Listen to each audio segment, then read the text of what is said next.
اللهم عجل لوليك الفرج. اعوذ باللہ من الشیطان اللعین الرجیم. بسم اللہ الرحمن الرحیم. اللہم صلی علی محمد وآل محمد وعجل فرجہم. ناظرین اکرام، السلام علیکم ورحمۃ اللہ وبرکاتہ. میں ہوں آپ کا میزبان زرغام اعظمی. حوزہ معصوم قم نبا فاؤنڈیشن کی جانب سے منعقد کیے گئے نبا انٹرنیشنل کوئز کمپٹیشن میں آپ سب کا استقبال ہے. ناظرین، آج پھر ایک ٹاپک لے کے آپ کے درمیان حاضر ہوئے ہیں. آج کا جو ہمارا ٹاپک ہے وہ علوم قرآن. لہٰذا ہمارے ساتھ گفتگو کرنے کے لیے اسٹوڈیو موجود ہیں حجت الاسلام والمسلمین عالی جناب مولانا سید وقار حیدر صاحب قبلہ. چلیے قبلہ کی خدمت میں چلتے ہیں. قبلہ السلام علیکم ورحمۃ اللہ وبرکاتہ. علیکم السلام ورحمۃ اللہ وبرکاتہ. قبلہ، آج کا پہلا سوال یہ ہے کہ آسمانی کتابوں کا نام تو بہت مشہور ہے، ہمارے ناظرین جانتے بھی ہیں، لیکن اس کے معنی کیا ہیں؟ معنی بیان فرمائیں آپ. اعوذ باللہ من الشیطان الرجیم. بسم اللہ الرحمن الرحیم. وبہ نستعین وهو خیر المعین وصلی اللہ علی محمد واہل بیتہ الطاہرین ولعنۃ اللہ علی اعدائہم اجمعین. محترم ناظرین، السلام علیکم ورحمۃ اللہ وبرکاتہ. علوم قرآن کے سلسلے میں جو سوال ابھی آپ نے کیا ہے، آسمانی کتابوں کے نام کا معنی کیا ہے، تو سب سے پہلے ہم جو گفتگو کریں گے وہ کریں گے تورات کے بارے میں، کہ جسے توریت بھی کہتے ہیں اور تورات بھی. یہ توریت جو ہے وہ عبرانی زبان کا نام ہے، جس کے بارے میں کچھ لوگ کہتے ہیں کہ یہ تور سے بنا ہے، تور سے تورات. اگرچہ ہوتا ہے کہ حرفوں کا فرق ہو، لیکن عبرانی زبان میں جو ہے وہ ساؤنڈ سے لیا گیا ہوگا، تور سے تورات. اور اس کے جو معنی بیان کیے گئے ہیں وہ بیان کیے گئے ہیں جیسے شریعت، قانون اور تعلیم. اسی طریقے سے اچھی چیزوں کی وصیت کرنا، جیسے بزرگان جو کہتے ہیں کہ ہم تمہیں ان چیزوں کی وصیت کر رہے ہیں، نیک کاموں کی وصیت کر رہے ہیں.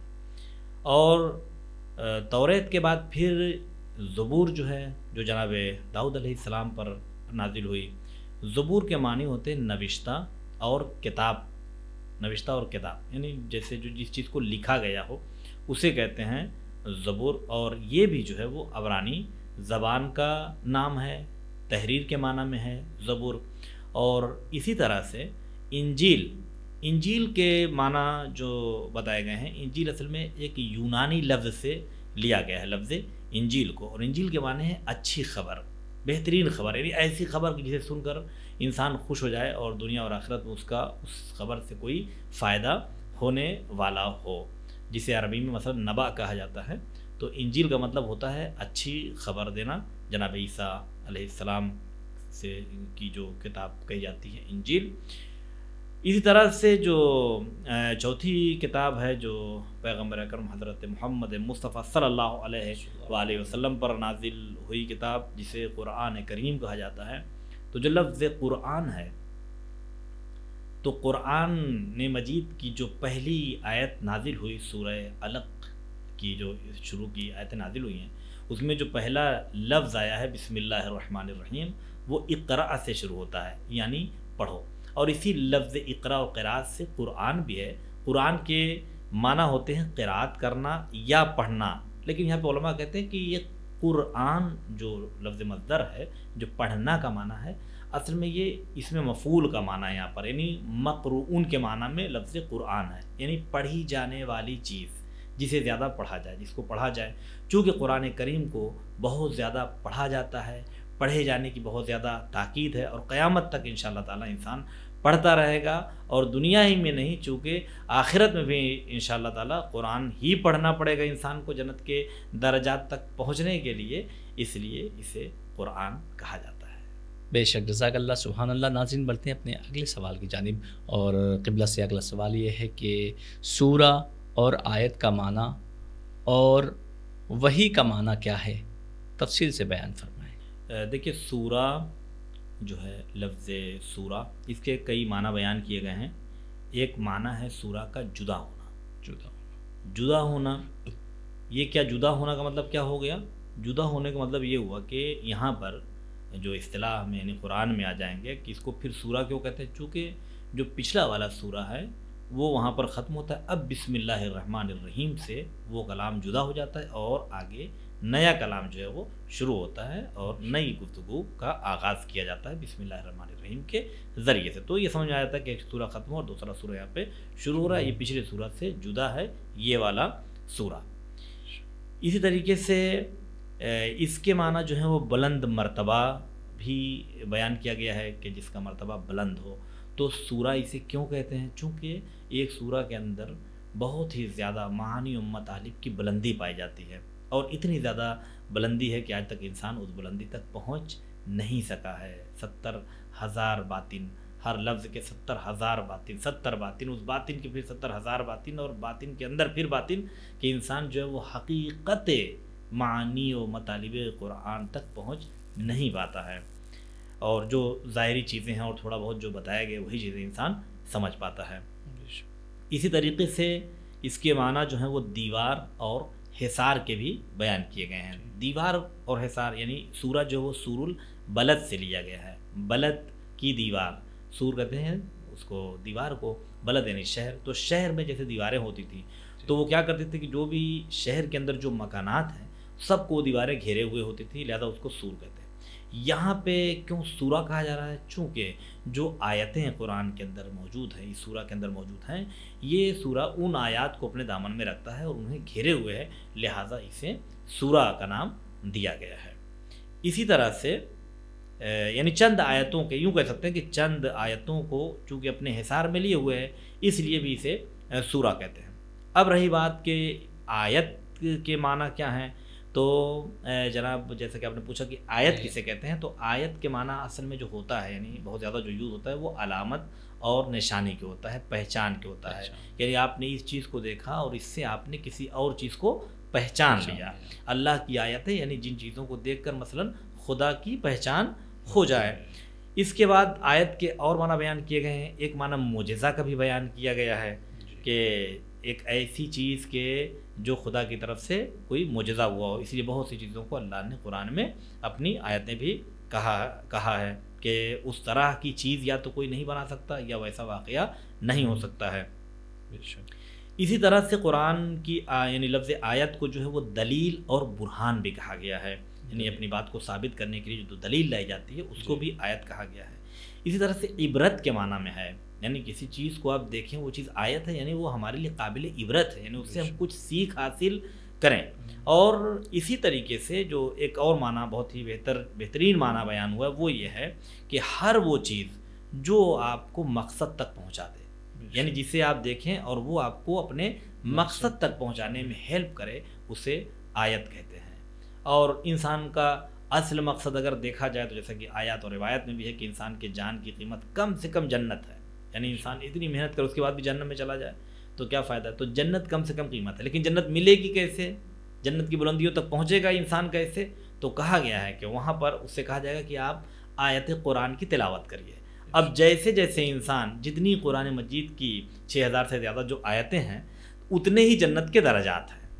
تو اب انسان جیسے جیسے آیتیں پڑھتا چلا جائے گا وہ جنت کے بلند درجات پر فائز ہوتا چلا جائے گا. تو آیت کہتے ہیں کہ جو انسان کو اس کے مقصد تک پہنچا دے. رہی بات وحی کی کہ وحی کے معنی کیا ہیں، تو وحی کے جو معنی ہیں ان سے جو نتیجہ یعنی نکالا جائے، چونکہ بہت سے معنی اور بڑی تفصیلات اس کے بارے میں ہیں، بس یہ سمجھ لیں مختصر کہ کچھ لوگوں نے لکھا ہے کہ یعنی اشارۃ خفیع سری، کہ ایسا اشارہ جو چھپا ہوا ہو اور جلدی والا ہو، یعنی انسان کو جلدی سے راز و رموز کی طرح سے بتا دیا جائے کسی بھی چیز کو، اپنی بات کو مخفی طریقے سے دوسرے تک پہنچانا اور جلدی سے پہنچا دینا. اب وہ اشارے کے ذریعے سے بھی ہو سکتا ہے، خط اور تحریر کے ذریعے سے بھی ہو سکتا ہے، یا ہو سکتا ہے کچھ ایسے الفاظ کا یوز کریں کہ انسان جلدی سے آپ کے مطلب کو سمجھ سکے. اصطلاح میں وحی کسے کہتے ہیں، یعنی جو ہم لوگ وحی الہی کہتے ہیں یا وحی قرآنی کہتے ہیں، یعنی اللہ اور پیغمبر کے درمیان وہ معنوی رابطہ کہ جس سے پیغام نبی کو حاصل ہو جاتا ہے، اسی معنوی ارتباط کو، اسی معنوی تعلق اور کنیکشن کو وحی کہا جاتا ہے. بے شک سبحان اللہ. اگلا سوال قبلہ ہے کہ قرآن معجزہ ہے، آخر اس کے پیچھے کیا وجوہات ہے؟ قرآن معجزہ کیوں ہے؟ تفصیل سے بیان کر. جزاک اللہ. قرآن معجزہ کیوں ہے؟ قرآن کے معجزہ ہونے کی بہت سی وجوہات ہیں، بہت ساری چیزیں، پوری کتابیں اس کے اوپر تحریر کی گئی. میں مختصر ناظرین کے لیے یہ بیان کر دوں کہ قرآن نے خود جو ایک اپنے آپ کو ایک معجزہ بنا کر پیش کیا ہے. معجزہ یعنی ان دوسرے لوگ وہ کام کرنے سے عاجز ہوں. معجزہ کا مطلب یہ ہوا کہ کوئی اور وہ کام نہ کر سکے. تو جو مین چیز ہے اس کے اندر وہ یہ ہے کہ جسے تحدی کہا جاتا ہے. تحدی کا مطلب یعنی چیلنج، یعنی قرآن کا ایک چیلنج ہے، بھائی پورا کر دو تم، معجزہ ختم ہو جائے گا. قرآن کا چیلنج یہ ہے کہ ان کنتم فی ریب مما نزلنا علی عبدنا فأتوا بسورۃ من مثلہ، کہ اگر تمہیں شک ہے جو کچھ ہم نے اپنے بندے پر نازل کیا، اگر تمہیں شک ہو رہا ہے کہ وہ پتہ نہیں ان کی طرف سے ہے، اللہ کی طرف سے یا کسی اور نے بنا دیا ہے، تو پھر ایک سورہ ویسے ہی آپ بھی لیتے آئیے. اور قرآن یہ کہہ رہا ہے کہ اگر انسان اور جنات سب مل کر بھی کوشش کر لیں تو قرآن کی ایک سورہ کا جواب بھی نہیں لا سکتے ہیں. تو یہ آج کے زمانے میں نہیں کہا گیا جب لوگوں کو قرآن پڑھنا نہیں آتا، لوگ عربی کی عین سے واقف نہیں ہیں. یہ اس زمانے میں کہا گیا کہ جس زمانے میں عربی ادب کا بازار گرم تھا، شعر و شاعری کا ماحول تھا، اور وہاں پر جو فوقیت اور برتری سمجھی جاتی تھی، وہ کتنا اچھا فصاحت اور بلاغت میں ڈوبا ہوا کوئی کلام لے کر آ رہا ہے، اس کے اعتبار سے اس کی بلندی کو سمجھا جاتا تھا. تو اس زمانے کو لوگوں کو چیلنج کیا گیا کہ جس زمانے میں خانہ کعبہ کے اندر 7 بڑے بڑے قصیدے لکھ کر ٹانگے گئے تھے، لٹکا دیے گئے تھے، جسے سبعات معلقات کہتے ہیں، یعنی 7 بڑے بڑے قصیدے لٹکے ہوئے تھے استاد الشورا افراد کے، کہ ویسا کوئی کلام لا نہیں سکتا. یعنی ایک طرح سے وہ وہاں پہ خانہ کعبہ کے اندر لگانے کا مطلب یہ تھا کہ سب سے نفیس کلام ہے، ایسا کوئی اور کلام نہیں بنا کعبہ کے اندر اسے بھی لگایا جاتا. تو اتنا زبردست کلام، اور بڑے بڑے چھوٹے موٹے قصیدے نہیں ہوتے تھے، وہ سب قصیدے بہت بڑے بڑے ہوتے تھے. اب سوچیے اتنے بڑے بڑے قصیدوں کے درمیان دیکھیے جن سے آپ کا پالا پڑ رہا ہے، جن سے آپ کا مقابلہ ہو رہا ہے، کہتے فضیلت وہی ہے جس کا اقرار کون کر لے؟ دشمن کر لے. تو جو لوگ قرآن کو نہیں ماننے کی صورت اختیار کیے ہوئے تھے وہ عرب، اور اس ماحول میں رسول خدا صلی اللہ علیہ وسلم نے قرآن مجید کا ایک بڑا چھوٹا سا سورہ جسے سورہ کوثر کہا جاتا ہے، وہ انہی تختیوں کے درمیان لے جا کر ایک لگا دیا. اب آپ یہ سوچئے کہ کہاں اتنے بڑے بڑے سورہ اور کہاں سورہ کوثر، 3 آیتیں بمشکل، تو اور بہت مختصر آیتیں بھی ہیں. یہ جب ان شعراء نے دیکھا تو ان کی سمجھ میں نہیں آیا کہ بھائی یہ کس طرح کا کلام ہے، یہ نثر میں ہے، نظم میں بھی نہیں ہے، اور جو اس کے اندر کے اوزان ہے، جو فصاحت اور بلاغت ہے، وہ ہمارے اشعار سے کہیں بہت زیادہ بلند ہے، جسے شاید ہم لوگ درک نہیں کر پائیں گے. لیکن وہ جو استاد لوگ تھے جن کے کلام خود خانہ کعبہ میں معلق اور آویزاں تھے، آخر میں انہوں نے پڑھنے کے بعد کئی مرتبہ پڑھا، اپنا کلام دیکھا، اس کلام کو دیکھا، اپنا کلام دیکھا، اس کلام کو دیکھا، تو جانتے ہیں کیا لکھا؟ جہاں لکھا تھا بسم اللہ الرحمن الرحیم انا اعطیناک الکوثر فصل لربک وانحر ان شانئک هو الابتر.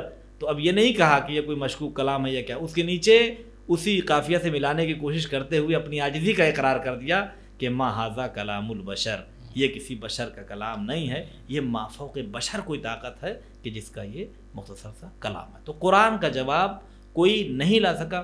لانے والے کچھ لوگ تھے جنہوں نے کچھ کوشش کیا بنانے کی، تو کوشش اسی زمانے سے چلی تھی. ابو جہل کے بیٹے نے بھی ابو جہل سے کہا کہ بابا آخر مسئلہ کیا ہے، رسول یہی تو محمد یہی تو کہہ رہے ہیں کہ قرآن کا جواب، ارے بیٹھ مل کر عرب والوں کو بلائیے، ایک سورہ بنا لیتے ہیں، چھوٹا سا کام ختم ہو جائے گا. وہ کہہ رہے ہیں کہ ہے تو لے آؤ، تو لے آئیے بیٹھ کے.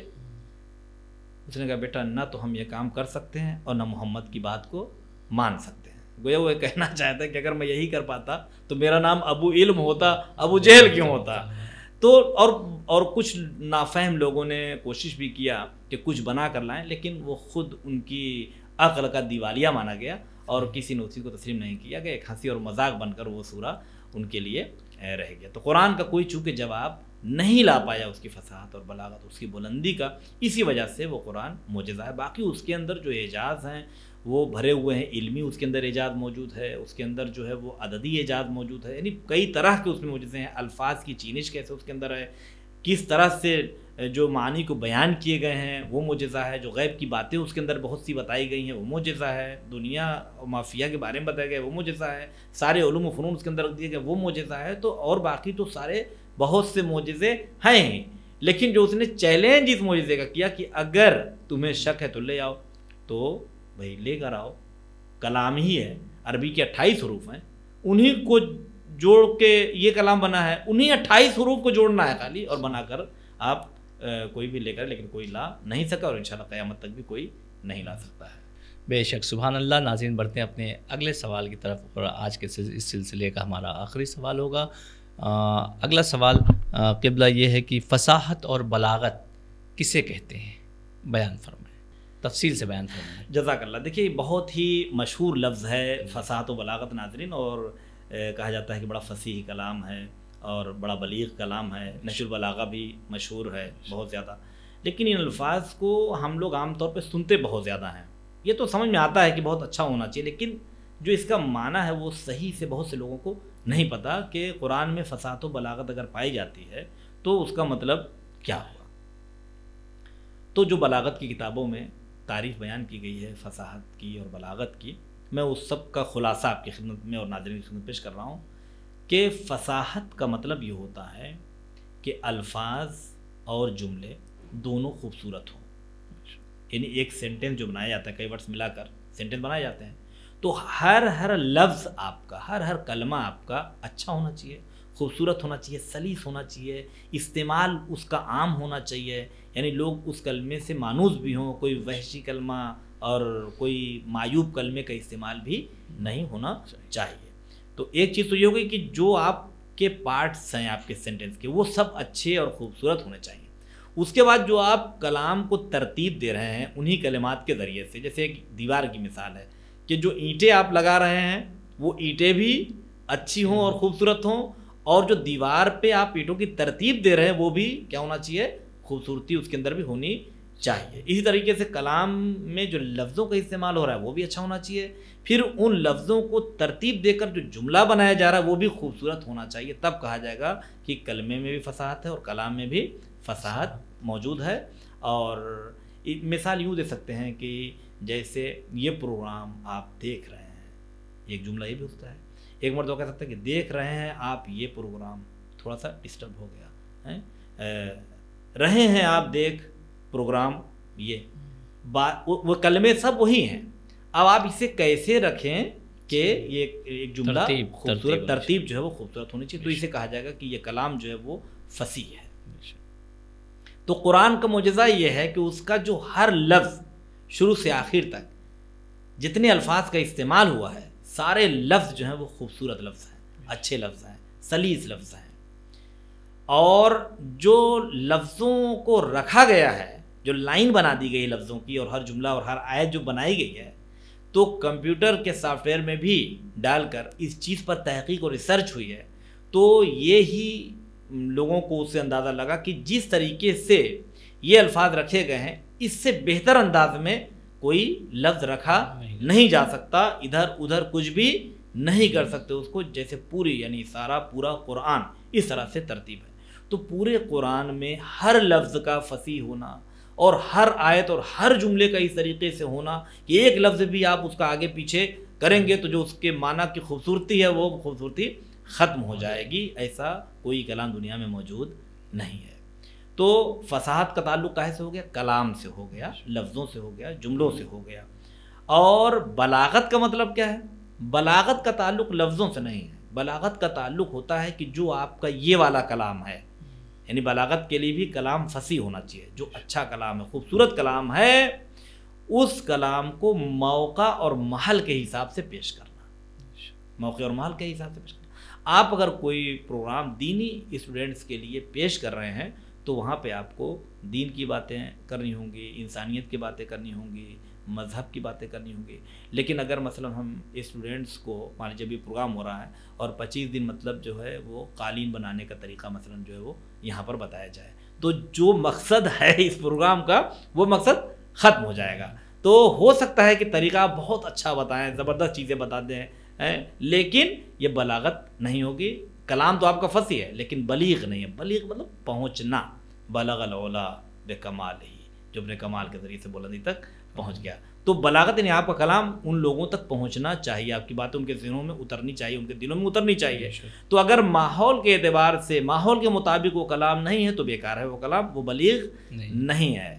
تو ضروری ہے کہ ہر وہ کلام کہ جس میں بلاغت پائی جائے اس میں فصاحت بھی پائی جائے اور ہونی چاہیے۔